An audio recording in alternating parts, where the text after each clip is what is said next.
The scalding coffee dripped from Maya Chen's hair onto her brand new blouse, soaking through to burn her skin as director Marcus Hayes stood over her with an empty cup and a smirk that would disappear forever in exactly 6 hours when she would stand in his office, reveal her true identity, and speak two words that would end his reign of terror at NexGen Technologies. Maya didn't flinch, didn't cry out, didn't give him the satisfaction of seeing her break, even as the entire marketing department watched in stunned silence from their glass cubicles, some recording on their phones, others looking away in shame, all of them prisoners in Marcus's kingdom of fear, where humiliation was currency and cruelty was power. Maya had arrived at NexGen 3 weeks earlier as an intern, presenting herself as a recent college graduate eager to learn the tech industry, her designer clothes replaced with Target blazers, her inherited Cartier watch swapped for a Timex, her Stanford MBA hidden behind a fabricated state school degree. At 24, she was the daughter of James Chen, NexGen's reclusive CEO who'd built the company from a garage startup into a $3 billion company empire, but had recently received disturbing anonymous reports about toxic management in several departments.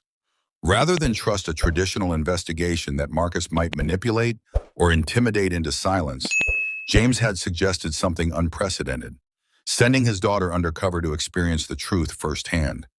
If you've ever been belittled by someone who mistook your kindness for weakness, if you've ever witnessed workplace bullying but felt powerless to stop it, then you understand why Maya's story needs to be told. Hit subscribe to Acts of Depth, where we share stories of justice served by those brave enough to expose corruption from within. The morning had started like every other day in Marcus Hayes' department, with fear. He'd arrived at 7 a.m., an hour before official start time, knowing his team would already be at their desks, terrified of being seen as lazy. Maya watched him stride through the office in his expensive suit, his shoes clicking against the marble floor like a countdown to someone's humiliation. At 41, Marcus had perfected the art of corporate terrorism, using performance reviews as weapons, wielding emails like whips, turning meetings into public executions where someone always left in tears. Chen, he'd barked at Maya that morning, deliberately mispronouncing her name as Shen, despite 3 weeks of correction. Where's the Morrison presentation? I told you I needed it by 7 a.m.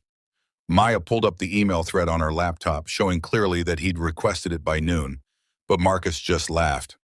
Emails can be doctored. I know what I said. This is what happens when we lower our standards for diversity hires. The words hung in the air like poison gas, and Maya felt the familiar burn of rage that she'd been suppressing since her first day when Marcus had looked at her resume and said, "Another Asian girl who probably just studied hard but can't actually innovate." She'd wanted to tell him then that she held 12 patents, that she'd graduated summa cum laude from Stanford, that she spoke 4 languages and had turned down offers from Google and Apple. Instead, she'd smiled and taken notes, documenting everything in the journal her mother had given her before she died, a leather-bound book with an inscription. The truth has its own timeline, but it always arrives. Maya's fingers found the journal in her bag, feeling its worn corners, remembering her mother Elizabeth, who'd faced her own battles as one of the first female executives in Silicon Valley in the 1990s. Elizabeth had taught Maya that sometimes the best way to destroy a system wasn't to attack it from outside, but to let it reveal its own rot from within. Be water, her mother had said during her final days, weakened by cancer but still fierce. Flow into spaces, gather evidence, and when the time is right, become the flood. The coffee incident had been building all morning. Marcus had been particularly vicious, perhaps sensing something different in the air, the way predators can smell change coming. He'd already reduced Jennifer from accounting to tears over a decimal error, had publicly berated Tom from design for using Helvetica instead of Arial, and had fired an intern on the spot for asking if the company still offered mental health benefits. "If you need therapy to work here, you're too weak for tech," he'd said while security escorted the sobbing young man out. Maya had been preparing the Morrison presentation when Marcus appeared at her desk with his coffee, his shadow falling across her screen like a storm cloud. "This is pathetic," he said, loud enough for everyone to hear. "The graphics look like something from a community college project." The data visualization is amateur. Did you even go to school?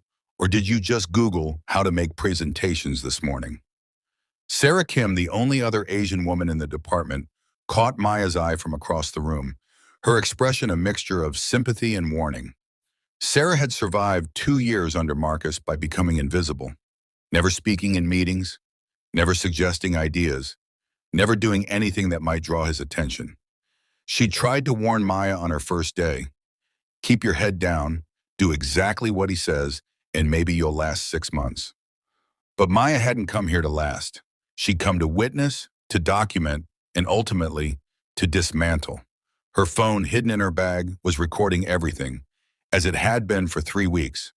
The small camera she'd installed in her cubicle's fake plant, a gift from her boyfriend that Marcus had mocked, captured every interaction.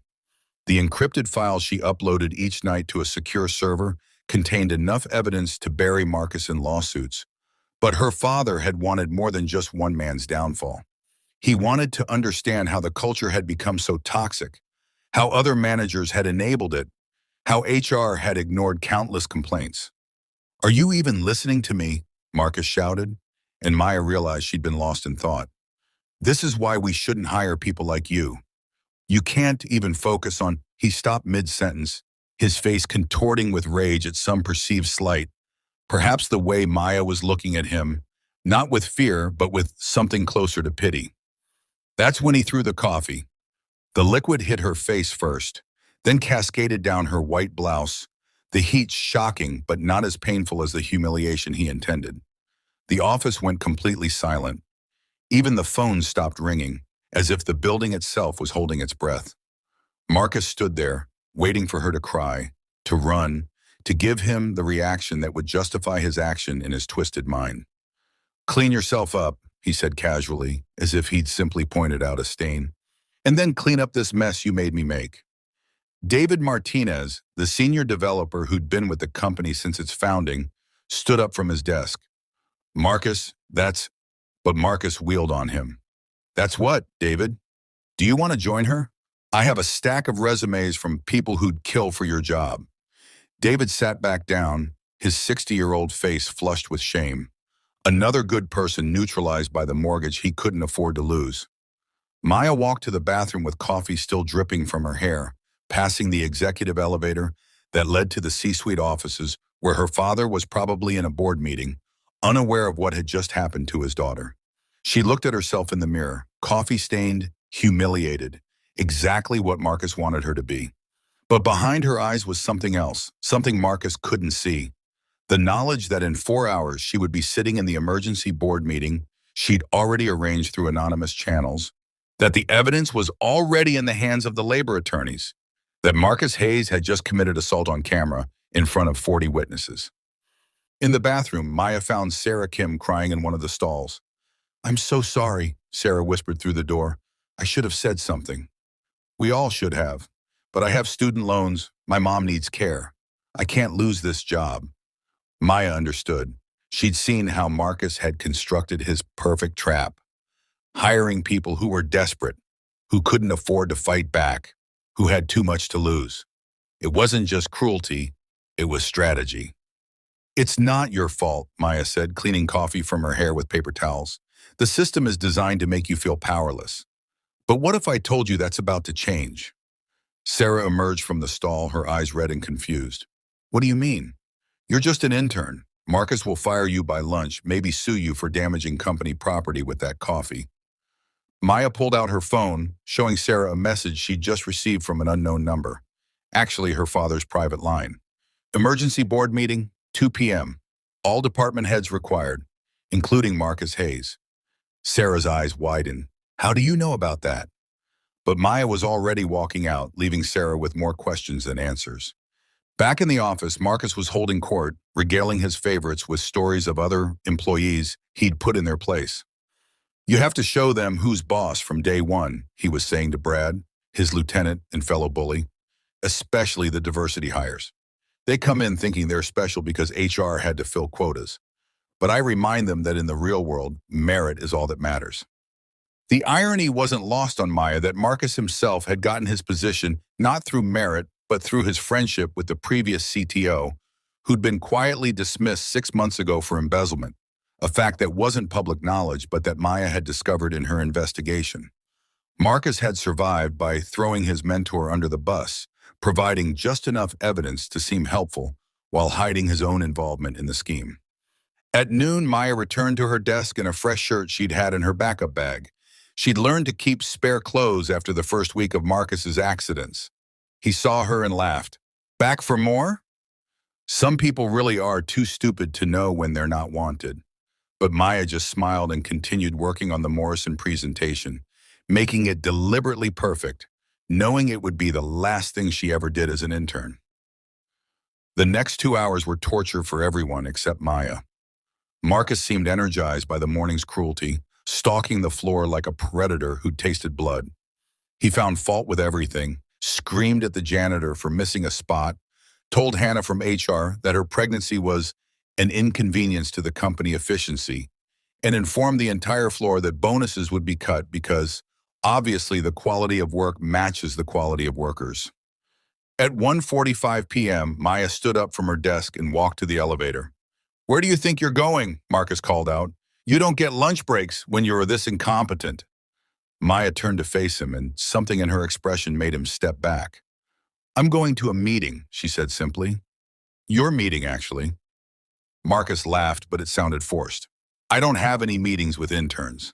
Security. But Maya was already in the elevator, pressing the button for the executive floor, using the access card she'd hidden in her wallet. Not an intern's card, but an executive all-access pass with her real name. Maya Chen, interim chief ethics officer, a position her father had secretly created for her the night before. The boardroom was already full when Marcus arrived, confused and irritated to be summoned away from his kingdom. The entire board of directors sat around the polished table, including James Chen himself, though Marcus had never actually met the reclusive CEO in person. The room's floor-to-ceiling windows flooded the space with afternoon light, making it impossible to hide in shadows. Marcus noticed the large screen on the wall was dark but ready, and something about the setup made his stomach tighten. "What's this about?" Marcus demanded, trying to maintain his authority even as he noticed the serious expressions around the table. "I have real work to do, not time for—" He stopped mid-sentence as Maya walked in, but not the coffee-stained intern he'd humiliated hours ago. She wore a different suit now, clearly expensive, perfectly tailored, and carried herself with an authority that made Marcus's blood run cold. "Mr. Hayes," Maya said, taking her place at the presentation podium. "Please have a seat." Marcus remained standing, his mind racing. "What is this? What's an intern doing in a board meeting?" James Chen spoke for the first time, his voice calm but carrying undeniable power. "She's not an intern, Marcus. She never was. Maya, please begin." The screen came to life, showing Marcus's face from that morning, crystal clear, as he threw coffee on Maya. The sound was perfect. Every insult, every degrading comment, every word that proved not just cruelty, but illegal discrimination and assault. The board watched in horrified silence as 3 weeks of footage played. Marcus reducing employees to tears, making racist and sexist comments, discussing how he'd falsified performance reviews to fire people who challenged him, even admitting to his involvement in the previous CTO's embezzlement scheme. "This can't be legal," Marcus stammered, his face draining of color. "Recording without consent," Maya interrupted him. "California is a two-party consent state for private conversations, but these were all in public spaces with multiple witnesses, and several employees had signed consent forms for office recording as part of a productivity study that HR approved last month. You signed one too, Marcus. You just didn't read it." Jennifer from accounting was brought in, along with David Martinez, Sarah Kim, and 12 other employees who'd suffered under Marcus. One by one, they testified about the culture of fear, the discrimination, the hostile work environment. Hannah from HR presented 14 formal complaints that had been buried or dismissed, including 2 suicide attempts by former employees that had been covered up to avoid liability. Marcus tried to speak, to defend himself, but James Chen raised his hand. "I've heard enough." Maya, do you have a recommendation? Maya stood looking directly at Marcus with the same steady gaze she'd maintained while coffee dripped from her face. Immediate termination, forfeiture of all unvested stock options, and a full investigation into his financial misconduct. Criminal charges for assault should be filed with the police, who are actually waiting downstairs. You set me up, Marcus said, his voice breaking. This was all a trap. Maya shook her head. I gave you 3 weeks to show me who you really were. Every morning I hoped you'd be different. Every interaction was a chance for you to choose kindness over cruelty, leadership over intimidation. You had countless opportunities to be the manager this company needed. Instead, you chose to be exactly who you are. James Chen stood up, and everyone in the room followed suit, except Marcus, who seemed to have collapsed into himself. Mr. Hayes, you're terminated effective immediately. Security will escort you out. Your personal items will be mailed to you after they've been searched for company property. He turned to the rest of the board, and we need to discuss how this culture was allowed to flourish. Maya will be leading a complete restructuring of our management training and HR processes. As security led Marcus away, he turned back to Maya one last time. Why? He asked. And for a moment, he looked less like a tyrant and more like a confused child who'd never been held accountable before. Why go through all this instead of just firing me normally? Maya thought of her mother, of the journal still in her bag, of all the employees who'd suffered in silence. Because firing you wouldn't have changed anything. The next Marcus Hayes would have just been more careful, more subtle.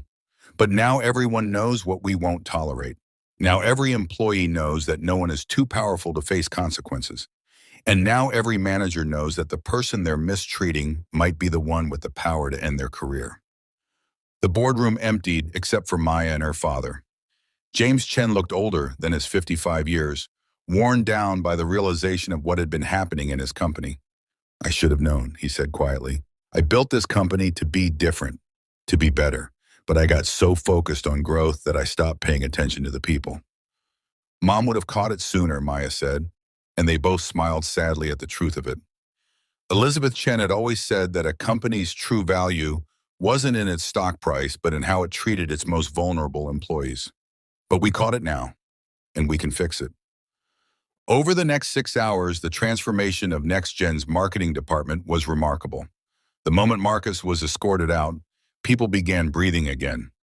Sarah Kim spoke up in a meeting for the first time in 2 years, suggesting an idea that would later save the company $3 million. David Martinez emerged from his self-imposed silence to mentor younger employees. Jennifer from accounting decorated her desk with family photos she'd hidden to avoid giving Marcus personal information to use against her. Maya spent the rest of the day not in the executive offices, but on the floor with the employees, listening to their stories, taking notes in her mother's journal, planning the reforms that would prevent another Marcus Hayes from ever taking root.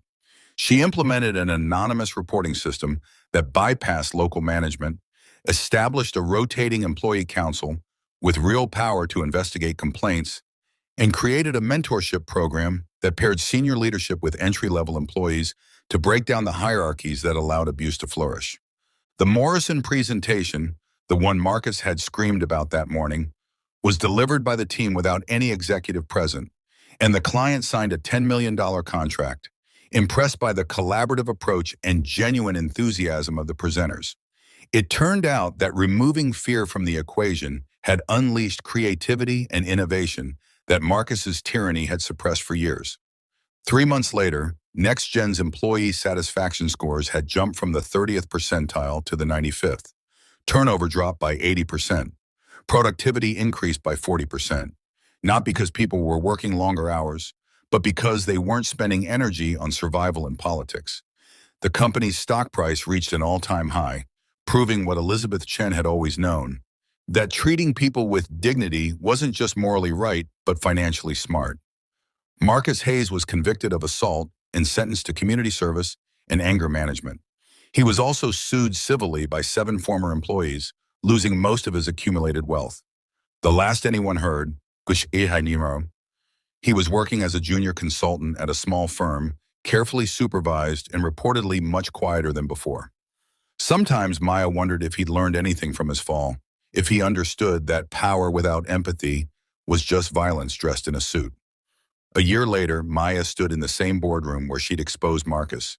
But now she was presenting a different kind of report, one showing how NexGen had become an industry leader in workplace culture, how other companies were sending representatives to learn from their transformation, how they'd won awards for diversity and inclusion that actually meant something because they were earned through genuine change. Coffee stain Not never quite surface came level out of the blouse blouse. Maya had worn that day. She kept it in her closet, not as a reminder of humiliation, but of transformation. How sometimes the worst moments of our lives become the catalysts for the most necessary changes. Every time she looked at it, she thought of all the employees at companies around the world still suffering under their own Marcus Hayes.